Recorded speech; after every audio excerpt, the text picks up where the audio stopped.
morning, everyone. My name's Tom. I'm the Modern Work and Copilot Global Director for Go-to-Market and Small and Medium Business, sitting in New York for Microsoft.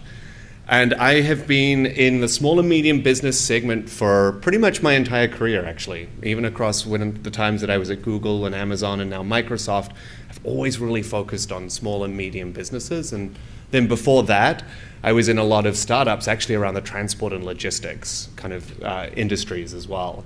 And so when we think about small and medium businesses at Microsoft, we think about them from a Microsoft perspective as anyone from a one-seat solopreneur, someone like that, right up to a 15,000-seat organization on the Microsoft standards. It's considered a small business. So today's presentation is really going to be focused on all of those pieces of AI and Copilot that you're really seeing across businesses that might work across any of those sizes. Whether you're a solopreneur sitting here, whether you're a 25-seat business, or maybe if you're thousands of seats and you're in multiple countries as well. And it's really exciting to be here. I might look a little tired because I'm a touch jet lagged today, but I'm really excited because I get to talk to you about pretty much one of the most exciting products in the world right now.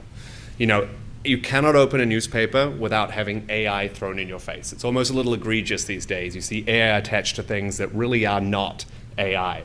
And what we're going to talk about today is nothing focused particularly on the future, nothing that's really moonshot and all the way out there. We're really going to focus on how AI is being used today in businesses just like yours. We're going to show some of the risks, some of the ways that it's opening up exposures and how people should deal with that. And then we're really going to focus on a lot of the benefits of productivity, how it's transforming business, how businesses that are not embracing AI are really going to end up being left behind, which at the end of the day is an even bigger risk of all. And so we're really going to start just with a little bit of context around artificial intelligence. How is it changing the industry? How is it changing the way that businesses operate?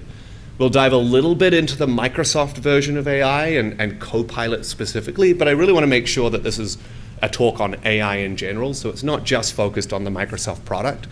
We'll do a little demo, and then we'll invite Luke from Four up onto the stage as well to talk about how his business is using AI and embracing AI already, and some of the advantages that they've seen. So we don't have long to cut through quite a lot of content today, so we're going to get started and we'll get right into it.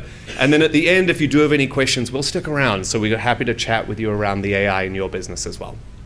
So I want to get started really with how AI is being adopted today. And when I was at some of these startups before joining Microsoft, one of the things that we'd always do was we'd roll out a new tool, and it would take forever to drive anyone to adopt it and to use it. People were reluctant to change. They didn't see the value in it.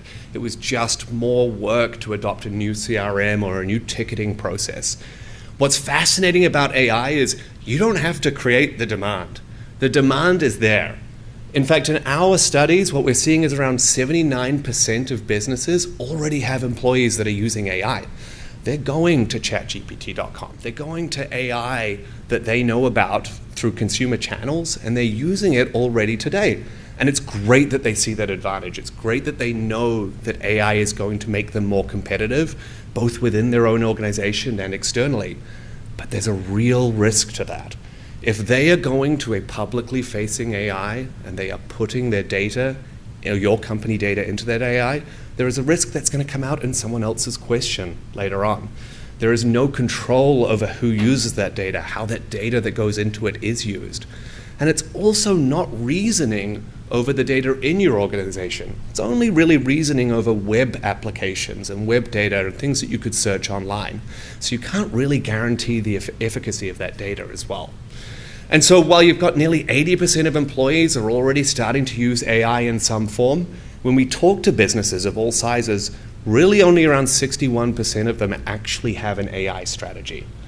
And it's really critical that as a business in today's world, you have an AI strategy. Now, your strategy may be, we don't want anyone to be using AI. And you know what? For the moment, right now, that's okay if you're really worried about the risk of it. But that needs to be a strategy, and you need to figure out what's happening to your data, and you need to make sure that you're keeping it protected and secure. Now, my hope here is that after you've seen this presentation, you say, okay, I really do see the value in some of this AI, and I see how I can safely embrace it as well. And that's the strategy I want you all to be able to walk out of here with, is how do I really begin to embrace AI, even if it's just a single step, and start to use it in my organization today in a really effective but also a really safe way. So those businesses that are using AI and do have an AI strategy, well, our ROI studies are showing that over 3 years, you're getting a 353% return on investment. That is a huge amount of return on an investment for any SaaS solution, full stop. And we do this really on quite a conservative end as well. We can look at the most conservative value and you're getting 132% return on investment. That's just if you're using the most basic features that are available. And so it's a really, really transformative product internally. And the ways that it's transforming businesses are very tangible as well. In fact, in those businesses that we see that embrace AI, they're seeing a 6% increase in net revenue. That is measurable. We can see it happening across these businesses. It's not a made-up statistic. It's not kind of an ethereal view on the world. You're seeing a 20% reduction in operating costs. That is huge. That comes from operational efficiencies. It comes from doing things faster. It comes from automating repetitive tasks. And then you see a really important one here, a 60% increase in employee satisfaction. In fact, when employees are choosing a new employer these days, they are beginning to ask, do I have access to AI tools?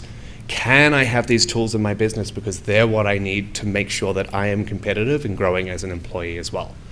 And so there are very real, very tangible benefits already, even at this early stage of AI adoption.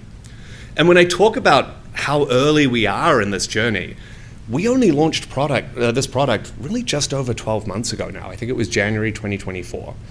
And in, let's say, 12, 13, 14 months, we've released 150 new features focused explicitly on businesses like yours and this size. So it's everything from business chat, it's everything from making sure that Copilot's available in Word and PowerPoint and helping you draft emails, but it's also really advanced features at the other end of that scale as well. Things like Python coding in Excel, which was previously inaccessible to so many people.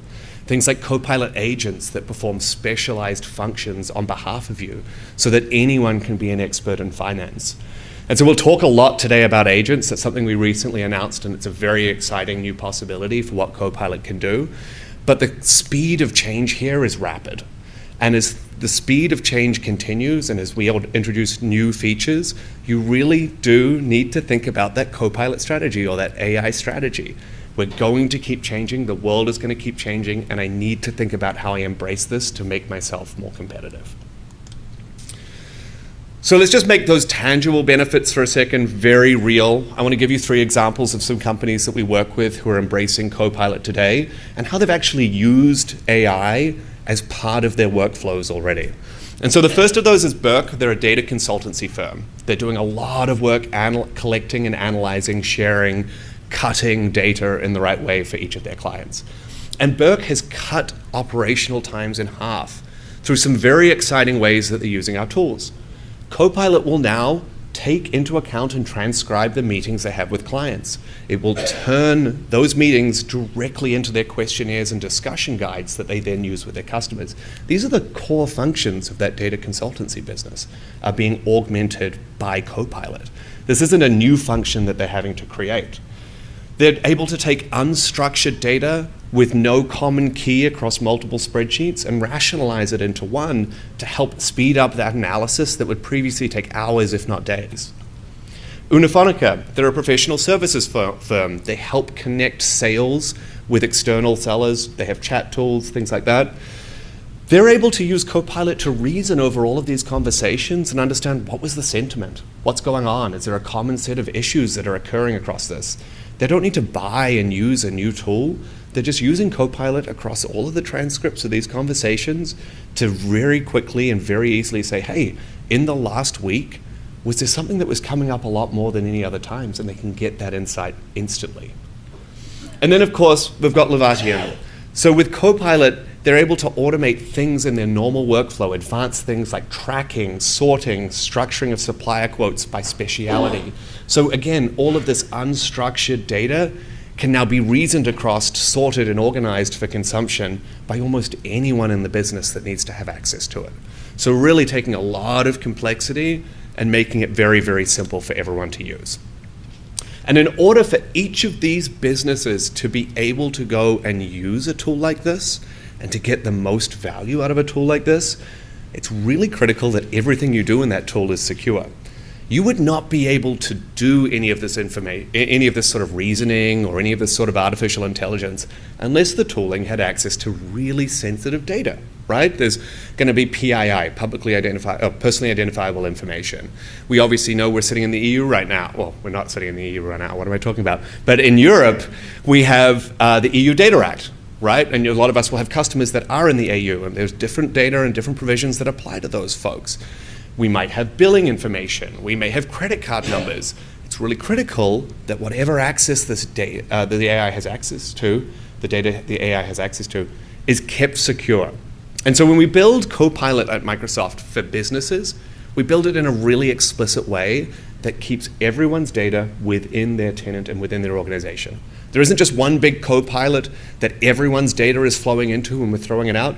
When you turn Copilot on for your organization, we are creating that AI agent, not just for that organization, but we're creating that AI agent for each of the people in that organization as well. So the data that each person has access to is also reflective of what they should have access to. So what do we do to make sure your data is secure? Well, we secure that data at rest and in transit.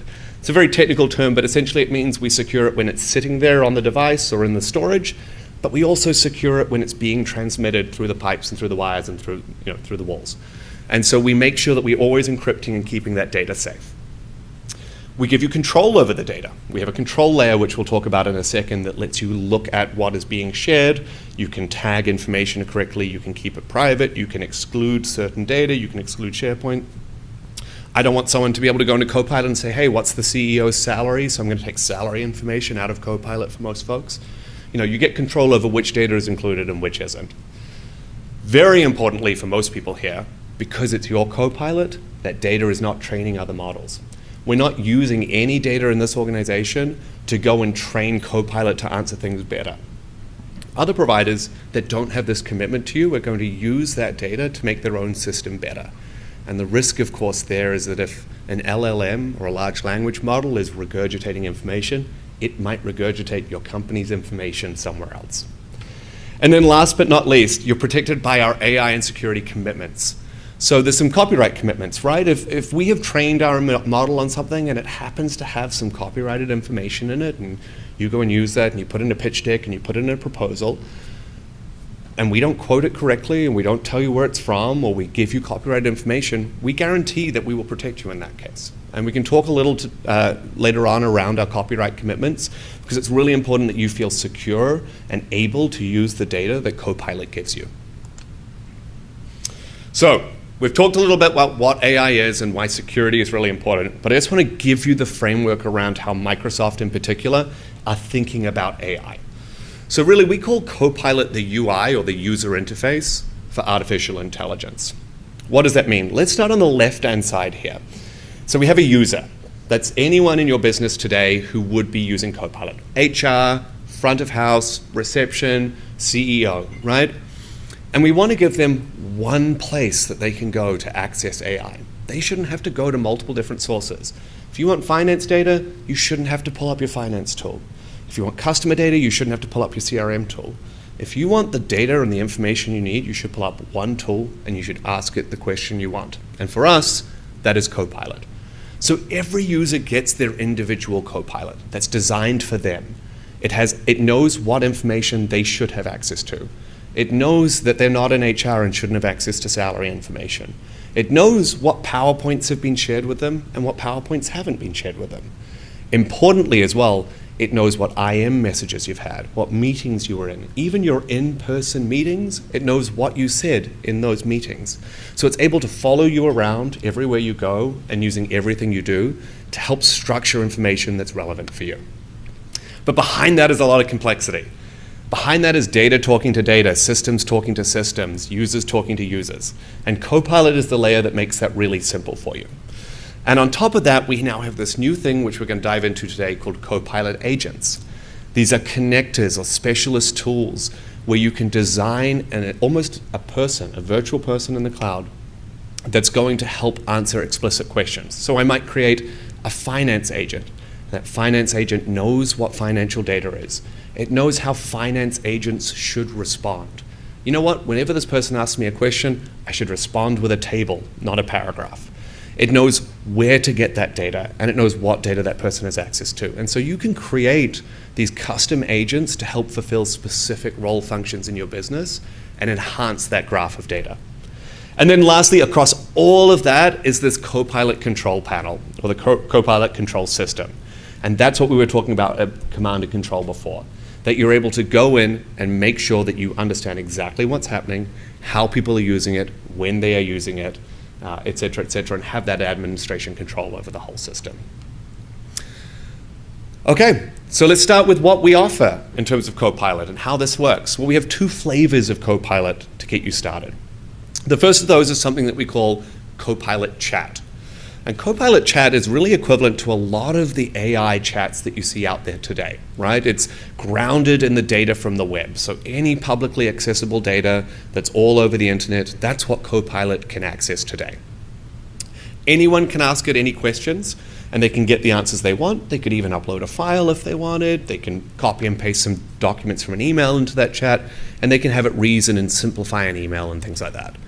What's critical and different about Copilot Chat versus anything else is that we apply our enterprise data control to it so that data remains secure. Even though it's web grounding, even though it's basic AI chat, it's kept secure. Just like any other Microsoft product and any other cloud product, you have those enterprise data controls on it. You also have access to those agents we've been talking about. So even if you're just a basic Copilot Chat user, I can still go and talk to the finance bot in my organization, and I can still ask it questions about the finance or how did sales go last week, and I'm still going to get a good response based on my company's data. And then, of course, we said at the end here, those IT controls, understanding who's using it, how they're using it, if they should have permission to use it, what data they should have access to. And on top of Copilot Chat, we really have our hero product. And this is where Copilot can get particularly magical within Microsoft 365 and within your organization. And that's called Microsoft 365 Copilot. So the first one was chat, this is Copilot. And Copilot includes everything that you saw in the chat, but it has some really great additional benefits. The first of those is it's not just grounded in your web data, the publicly accessible stuff, it's also going to be grounded in the work data. So meetings you attended, emails you sent, IMs you sent and received, PowerPoints, SharePoint files, all of that great stuff is also going to be included in the training data for that model so it knows about it and it's kept up to date in real time. It's also integrated into our Microsoft 365 apps. So Word, PowerPoint, Excel, Outlook, Teams. Every day I use Copilot. I open Teams, and the first thing I do is I say, what did I miss? And because I have all of these unread instant messages, it will help me summarize, here's the most important things. You should get to this one first because she's your boss. All of that is going to be done because it's got access to my data, and it's right in the chat app that I use every day. In fact, there's a chat right now. Copilot Studio agents, of course, are in here, and you can create those agents. Anyone can. And then last but not least is you get adoption and measurement statistics. So you're able to understand how are people using it, how is that adoption growing, am I making sure that people are getting the value out of the investments that I've made as well. I'm not going to go into this. This is just so that you have it as a reference if you want to come and look back at this presentation later on today. But really what this does is show you exactly what's included in each of those SKUs if you're making a decision around Copilot. So we'll move past it. Right, I want to spend a little bit of time here on agents because we recently announced agents, and these are probably the most exciting piece of AI for us right now, and they're really at the cutting edge of what artificial intelligence can do for businesses today. And so agents are autonomous ways that AI can work on your behalf. As I said before, you can create an agent that has a particular set of skills. It can even have a particular personality in the way it responds. And you can design these agents to fulfill specific business functions and help automate those repetitive tasks. And there's really kind of a spectrum here of complexity in terms of how those agents work. On the very left-hand side, you have the most simple type of agent. So that's a simple agent like a retrieval one. We'll talk about some examples of this here, but really something that you ask a question, it looks over the company data, and it gives you a response based on the company data. Still incredibly useful, saves you a lot of time. Think about something like an IT help desk. It's specific information to your organization. How do I connect to the corporate network? That's not the same for every network, but I can ask it here, it reasons over my data, and it gives the user the answer straight away without them having to call IT support. The next level of complexity is what we call a task-based agent. So this is one that if I ask it something, it's not just going to give me the information, but it can go and complete a task on my behalf. So it's going to go out there and I can ask it to do something, and it might open a ticket on my behalf because I need a new device, and I want to, hi Copilot, I need a new device. Great, I've opened a ticket. Here's the number. This is who's addressing it, and this is where it's going, and then it sends the ticket off for us. So it can actually automate that process for us, so I don't have to go and find the IT website, figure out how to lodge a ticket. I can do it all from the same user experience that I'm used to. And then the last and the more complex here, which we have in preview right now, is autonomous agents. These are agents that can act on their own behalf. They are running all the time. They're figuring out problems in real time, and they can actually activate other agents at the same time. This can be things like a chat support agent for a customer. A customer can start talking to them. They've figured out what the product problem is or what the customer's problem is. They've figured out which department should solve it, and then it's activated a chat agent with the billing department to resolve a billing disputes issue. So a very advanced, very autonomous agent that you can set up and leave going on its own to deliver that value and to help save resources on your time as well. So here are some of the examples we talked about. You've got that IT help desk agent. How do I connect to the network? Moving over to something like a budget management agent. How much, can you help me understand how much budget I have left and plan for that budget spend in the next 12 months? Right through to the more advanced customer support agent or lead support agent. Hey, I noticed these 12 opportunities come through. I've researched all of those opportunities for you, and I've created a pitch deck for you to go and have those conversations with each of those new opportunities as well. So varying levels of complexity that are all available. And anyone can go and create these agents. So if you have Microsoft 365 Copilot, you can create an agent. If you were just your standard user, not necessarily particularly technical, you can do this on your computer using the Copilot Studio Agent Builder. That's where you tell Copilot what you want. It helps you craft it. You give it a personality. You connect it to the data sources, and it will guide you through that process. And then for these more advanced and kind of very complex agents that might trigger custom workflows and custom code across your organization, we have the Copilot Studio. And Copilot Studio is both a visual and a code-based builder for more advanced users to go in there and build very, very complex agents as well. But anyone has access to do that, and they can do it today. So let's have a quick look at a demo for how you actually go and build an agent in a very simple way. Let's see how simple it is for anyone to create an agent in Copilot Chat. You fire up Agent Builder and describe what you want the agent to do. It needs to be able to reason over your product catalog and repair tickets to provide step-by-step troubleshooting instructions. Let's connect it to SharePoint so it has access to all the knowledge it needs. It's built in seconds, so you can start using it immediately, or edit and configure it to fit your needs. You can expand its knowledge base by tapping into resources like SharePoint sites or other IT-approved data sources. You can test the agent right here, or just hit Create and you're done. And of course, the agent respects your organization's Microsoft 365 and SharePoint security permissions. Now your agent is ready in Copilot Chat, and you can start using it. So you can see how super easy it is to go and build an agent for anyone across the organization. Connect it to the right data source, give it the right permissions, publish it, and let anyone out there go and use it. And that's an incredibly powerful tool, especially for an organization that's a little bit more bootstrapped in what they have available. A startup I was at before Microsoft was a transport and logistics startup with 20 people. And we had an IT person who also happened to be the CEO. The CEO doesn't have time to help you connect your device to a Wi-Fi network.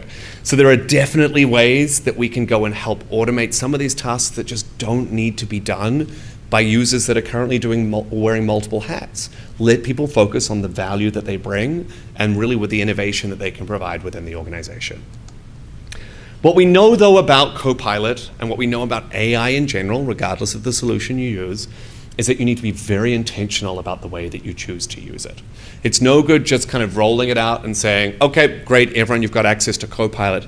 Start thinking about the functions where it can begin to add value and guide that across the organization.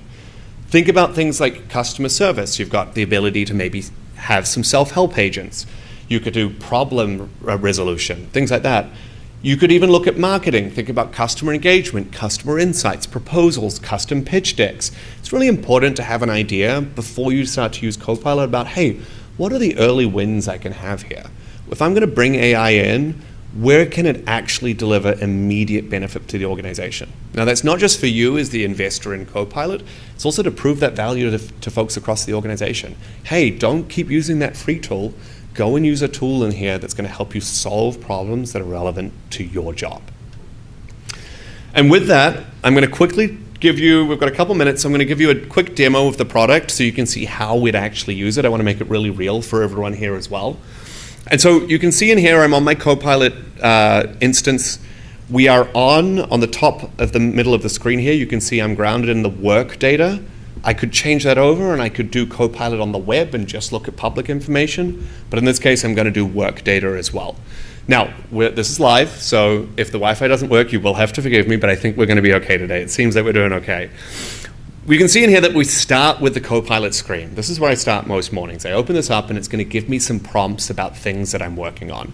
It'll say stay informed. In fact, you can even see someone I work with, Mario, frequently and say, what's the latest from Mario Rogers, organized by, and then choose what you want. You can draft things very quickly. You can track what's important. But in this case, I missed a meeting because I'm traveling about some product improvements and I want to know what happens. So I'm going to say, what did I miss in, and then go to slash, and slash starts giving me exactly, files, people, meetings that I've got. This was the product improvement sync that I missed last week. So there you go. What did I miss in the product improvement sync? What it's done is it's found that meeting for me. It understands who was there, and it's actually giving me a blow-by-blow about what happened on an in-person meeting in a meeting room. So we can see in here, and I'm going to zoom up. Hopefully you can read this. I'm not sure how it is down the back there. But I can say you missed quite a detailed discussion about the product improvement sync. Quinn kicked off the meeting and gave us some improvements. And you can see in here that they really went through 4 updates that we've got coming out in this business. We've got 4 smart products coming out, a door lock, a light bulb, a thermostat, and a security camera. And the team agreed that the next step is for us to start communicating these and launching these products to the public. So now I've already caught up very quickly on what was an hour-long meeting in about 30 seconds. But my job as the marketer is going to be, how do I then go and create a launch plan for this? How do I get this information out there? And so I'm going to actually ask Copilot to help me create that launch plan. I'm going to say, I need to launch these products in a series of events across the UK. I want to launch 1 product in each city with a quirky event relevant to the product. Can you create a plan for me? Now, this might not give us exactly what we need, 100% fully baked, ready to go to the CEO, but it's going to get me pretty far. And so what it's done is it knows, hey, look, we're going to do the smart door lock. We're going to launch that in London, and we're going to do that with an escape room challenge. So it's understood what the product is.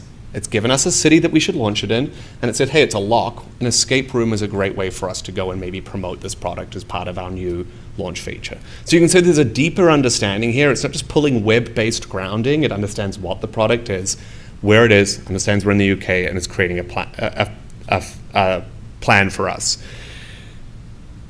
This is great. I like the ideas it's given me. Now I need to start pulling it together a plan.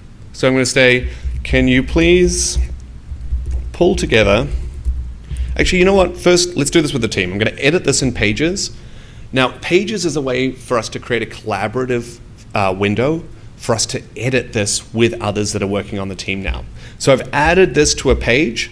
And if I wanted, I can go in here and I can share this page link with everyone across my organization so that everyone can keep on board with what it is that I'm working on. Now, I'm going to close that and I'm going to say, great, help me create a work back timeline in a table format and assign owners to each of the actions and launch events. It's going to now read everything that happened in that meeting. It's going to look at the previous message about the plan that we just created. And we've gone in here and we've created a table with all of the different events that are coming up and a realistic work back schedule. Now, what's really fun about this is that it's taken the product manager for each of those products and assigned each of the product managers to the event where their product is being launched. So it knows that Amber was in charge of the light bulb, and it's made sure that those two are connected so they're on there. You can see how this is a much deeper understanding than just a chatbot kind of responding with the first available thing. It's reasoning across the files, it's reasoning across my graph, how people are working together, my IMs and things like that. I think that's great. I think this is a really good thing. I'm going to add that to my page as well. And so now we have the plan at the top, and here we have a table at the bottom with our work back schedule and some realistic dates to get going. Now, this might be 80% of the way there. I'm going to need to change this. Things aren't going to be exactly perfect, but you can see how this has already saved me hours even in just templating what I need for a launch plan. I'm going to need to change the dates. I'm going to have to add some more action items. We know that, but it's a really good way to save time. Right, okay, so I've got this campaign coming up. Now I need to go and brief an advertising agency to get this all ready to go and start creating my creative and the advertising to go and get this event going. So I'm going to switch over to Word, and you can see some updates to Word recently. This doesn't look like the Word that you're used to, maybe. You've got at the top some prompts based on things I do frequently. Draft a business memo, draft a document based on a particular file. That's exactly what we're actually going to do here. So I'm going to create a marketing brief for an agency that outlines this 6-month campaign and messaging. Include, what do we do? We'll include some tweets and hashtags and use information from, and again, I'm going to open up this. I'm going to go over to my files, and I think I want product specs. Looks like the internet might be, there we go, Thunderbolt specifications. So I'm going to take an agency, it's going to take all the specifications for the new Thunderbolt bike that we're going to launch, and it's going to go and create a marketing brief for me directly in this Word document in a matter of seconds. Now again, as it's doing this, what a great way to start. No longer am I starting with a blank page. I've got a template. I've even got a ton of content in here that's really quite useful and quite good.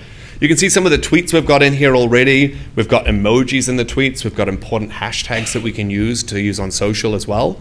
And if I want to, I could go in here and I can revise it. I can take multiple drafts of it. I can take the thing that I enjoy the most. Now, as a marketer, one of the things that I know is that messaging is great, but I don't really want a paragraph of messaging. I'd love to have a table of messaging kind of sorted by the consumer or the type of audience that I want it added to. So I'm going to say, rework this as a table, and I'm probably going to ask it to say, oh, it's even suggested here, with columns for objective, target audience, key features, and messaging. Perfect, Copilot knows what I want. So I'm going to go in there, I'm going to press draft, and now it's going to take that messaging and it's turning it into the table that I asked it for. So I've got in here the objective, the target audience, the key features, and the messaging. And so it's created that table for me, it's added it straight in here, and we're really good to go already with that messaging brief or that marketing brief for us as well. The last thing we do is we've created this brief, we need to update the team on everything that's going on. So we've now got a good concept of a plan, we've got a messaging brief, we've had a bunch of meetings on this, and I need to update the team. So the first thing I want to do is I want to say, hey, did I miss any emails relevant to the launch? just before I send any emails, right, I want to make sure I'm up to date on the latest that's going on.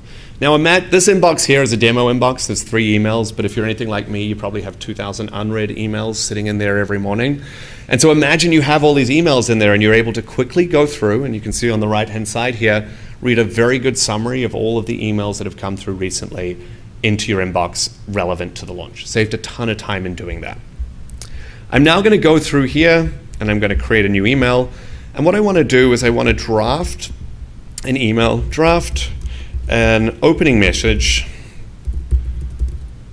updating the team on the status of our launch. So I've created that email, and what we've done in here is you can see it's not just created a draft email, but it's looked at where we're at in the launch. It's looked at the meetings. It's looked at the messaging plan. It's got in here that we've created a messaging plan. It's got in here that we've gone and we've created an overview of a launch series of events. So it's reasoning across a lot of data to really help you rather than just giving you very kind of canned responses. Great. Okay, so that's how Copilot works, and this is how you can see it's deeply integrated into each of the applications that you're all very familiar with using every single day. What I want to do is I want to make this really real for you, though, and I want to invite Sarah and Luke up to help us and to show us how Luke at 4 is using this every single day in their business. Welcome up, guys. Perfect. Lovely to be here today. My name's Sarah Bain. I'm our Copilot business lead for the UK. And we're really fortunate to be joined by Luke from 4 Agency. So thank you so much for being with us, Luke. If you could start by introducing yourselves and then a little bit about 4. Yeah, absolutely. Thanks for having me. So I'm Luke Alexander, and I'm the Chief Digital AI Officer at 4 Agency Worldwide. So 4 is a marketing, media and communications agency, so what most people might call a full-service agency. And we're independent, so we're not owned by anyone apart from ourselves, and we're 250 strong. So we're in the larger side of medium. We work globally. But we're based in 2 main locations. So we're based in the UK, in London, Cardiff, Aberystwyth and Sheffield, and we're based in the Middle East. So we're in Dubai, Abu Dhabi and Riyadh. And we do all the things you would expect from marketing, media, communications agency to do. Fabulous. Okay. And you're not at the beginning of your AI journey. So AI is something that you've decided to invest in your strategy for some time, and you've been using Copilot for over a year. So it'd be fantastic to take us back to what was the reason why you decided to invest in an AI strategy way back when? Yeah, absolutely. So, as you said, we've been using Copilot since it was available, and we were very keen. We were, ready to press the button as soon as you let us. And that was not because it was a nice, exciting, shiny thing. That was because we recognised AI was going to be super important, but we needed the right tool.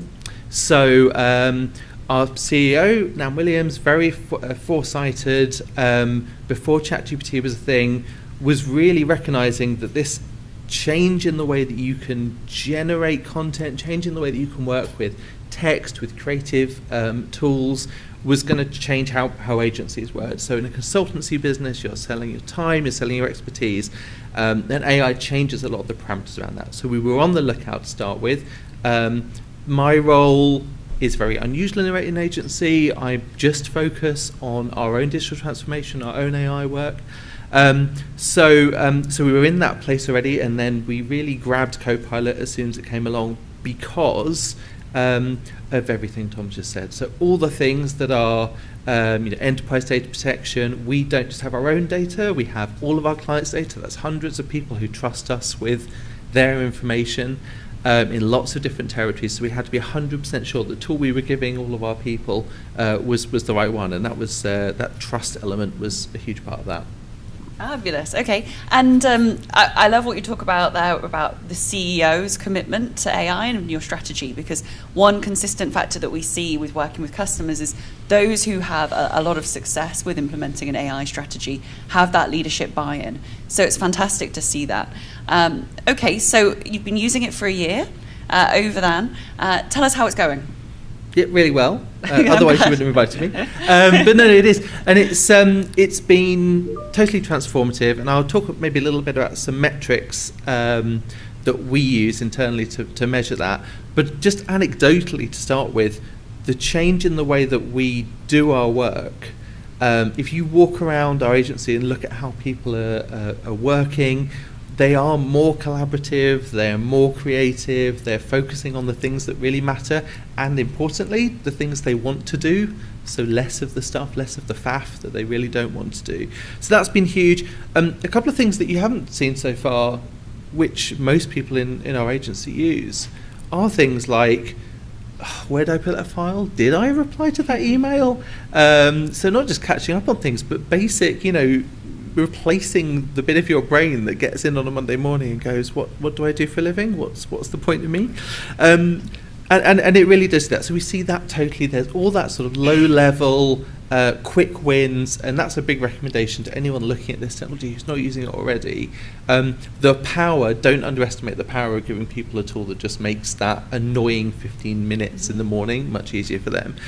So that's important, and that includes things that are hard to do beforehand. So being able to make sure everyone has access to the latest maternity policy and things like that, and that beyond the productivity gain, having that faith that they can get what they need is really important.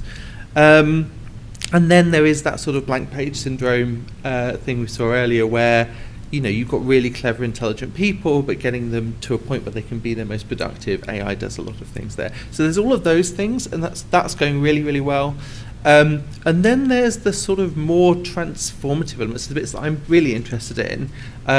This is all great, but when you can start doing things that your business couldn't do before, and things we use agents a lot for that, but plugging in, for example, we have a methodology, or sort of a blueprint called the Difference Engine, which is all the amazing things we do around our business. So we've got experts who've been doing this stuff for 50, 60 years in some cases, getting all the knowledge from their heads and sharing it more widely, so you don't just have to sit in a room with them and talk it through.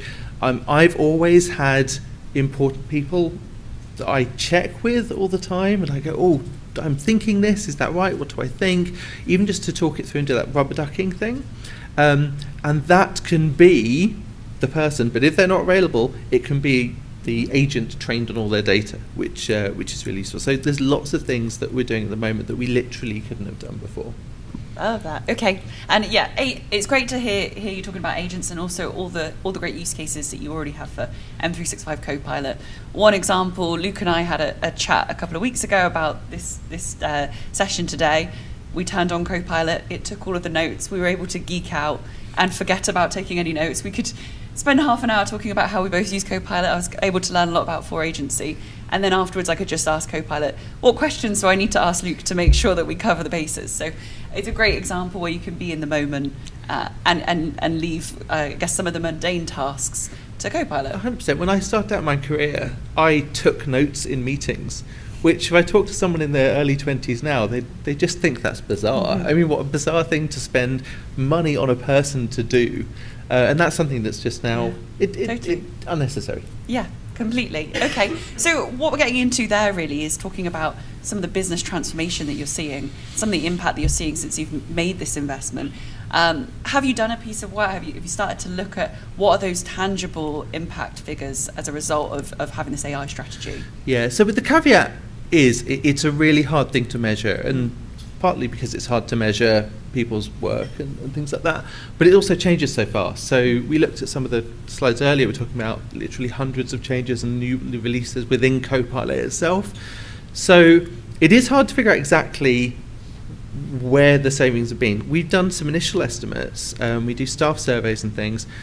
Our conservative estimate is that we've brought back into the business, we've saved between 15 and 18,000 hours on an annualized basis. So that's time that people were doing things that were not massively productive that we can now use for our client work, but also to do new and interesting things. So that's one metric that we use. That's, as I said, a very, very conservative estimate, and it averages out something like 2 hours per person per week. And if you've seen some of the things that we've just seen, you can see how that could definitely be an underestimate. But we wanted to be quite certain. We've also tried to sort of measure satisfaction, and this is more anecdotal, but we do get people, when they apply for jobs, asking what our strategy is, what can they use. We do get people who we know are happier in their jobs now because they have to do less of the stuff they didn't want to do. And in particular, we've always done a lot of graduate recruitment. So we take in, sort of between 5 and 10 people a year on a graduate scheme, which for a company our size is quite significant. And the work that the graduates are doing this year is just so different from what they were doing 5 or 6 years ago. And it's hard to quantify, but that will mean a massive difference, because we lose good people when we train them up and they go away and do amazing things. The longer we can keep them, the transformation to our business is huge. It's huge. Amazing. Okay, fantastic. And I think a lot of that natural attrition that lots of organisations see, it's hard to measure it in the immediate term, but the fact that you can feel that employees are really gaining those productivity benefits, and also that it's coming through in interviews, that people are asking more and more, what's the access that I will have to AI? Fantastic. Okay, so we've got, sorry, we're going to say something. No, okay. We've got people at varying degrees of their journey in the room and online. And I guess, looking back, have you got any tips or wisdom that you would say to people thinking about setting out their AI strategy? Yeah, absolutely. So what's helped us a lot is that senior buy-in right from the start. So obviously our CEO led the charge, and I sit on our executive committee, so on my senior board, and we have board time set aside every single month to go through AI. It has to be something that is discussed at a senior level, but more importantly, used by leaders. So a strange thing that people do is they do all this amazing stuff and then they act a bit, not ashamed, but a bit sort of, I don't want to tell you that I used AI for it, which is so silly, because we want people to use AI, we want people doing their best work. And that starts at the top. So I will always make it super clear where I've used an AI tool, where I've used Copilot, and doing that has been really, really useful because it gives people permission. A big other part of that is that when we talk to staff, when we talk to our clients, what they all want more than anything else is clarity and transparency. They want to know they're not going to get in trouble for using it, very importantly, that we know what we're doing, and that they can talk to their clients about it. And it would be awful for a consultancy business. We absolutely cannot afford to have, any lack of transparency. So in our email signature, there's a link to our AI statement, which says this is where we use AI, this is the tools we use. And everyone knows that they are fully briefed, fully allowed to go out and talk about the AI they're using. And I think that's my biggest tip by a long way, is giving your staff and your clients the transparency and clarity is the big thing that drives up adoption. Great. I'm hearing a lot of role modelling there. I know we've got a lot of leaders in the room and online, so that opportunity to role model the use of AI. And one thing that you came through there was almost people feeling slightly embarrassed about the use of AI, it feeling like it's cheating. And one analogy we quite often use is people might have felt like that in the invention of spell check or the calculator. But if you try and do your work today without those tools, if you try and write an email or a document without using spell check, it's just unheard of. And so that is the way that we're seeing AI go. So thank you so much for joining us, Luke. Thank you. We're going to hand back to think about some of the resources to get you started. We have an awful lot of Copilot swag to give out, so we'll stick around afterwards. If you want to come up and ask any questions, we can give that to you. Back to Tom. Thanks, Luke. Thanks, Sarah. Appreciate it. It's true what Luke says, though, as well. I think if someone told me that I could no longer use Copilot, they would have to drag it out of my kicking, screaming hands, because it's just such an integral part of my day-to-day. It's similar to spell check, right? Where I just wouldn't be doing the same quality and level of work that I did today that I would be doing 6 months ago. I wish I was a college graduate saying that. It's been a little while since then, but it has become very quickly a large part of what I do every day. So let's get started. We have 1 minute. I'm going to do this as quick as I possibly can. We're going to talk about how do you get started as a leader thinking about Copilot. Really, we always like to start by asking some questions about how we're going to use it. Remember before I said you need a strategy, even if that strategy is I'm going to block Copilot and I'm going to block all AI tools. Have a strategy. Keep your data safe and secure. That is my one thing I want you to take away. Strategy doesn't need to cost you. There are free ways to get started with something like Copilot, where you only pay when you use it. You don't have to put any cash down. So be very smart about it and begin to ask these questions. Are your leaders engaged and ready? Do people want this as part of their business? Like Luke was saying, where you're role modeling this, do you have the right people bought in? What are those scenarios you want to address? We talked about them before. Is there an HR scenario? Is there a marketing scenario? And then, of course, do you have the right culture of learning in your organization to begin embracing this? Because we want your investment to work. We're not invested in selling you a product or getting you to use, deploy a product that isn't getting used across the organization. So lead from the front, similar to what Luke was saying. Make sure that you start with functions that are going to see immediate business impact and show that ROI straight away. And then make sure you start with those learning strategies to get you going. Now, on learning strategies, we want you to be successful. If you choose to embrace Copilot, whether that's the free pay-as-you-go version or the paid version that you go for every month, we have quick start guides, we have onboarding guides, we have things that you can use to send to your employees to get you going and get you started. And then we also have a great new scenario library that can help you understand and discover what those scenarios are to get you started. So with 4 seconds, I want to say thank you so much for joining us today, and we'll stick around if there's any other questions you have about AI as well. Thank you so much.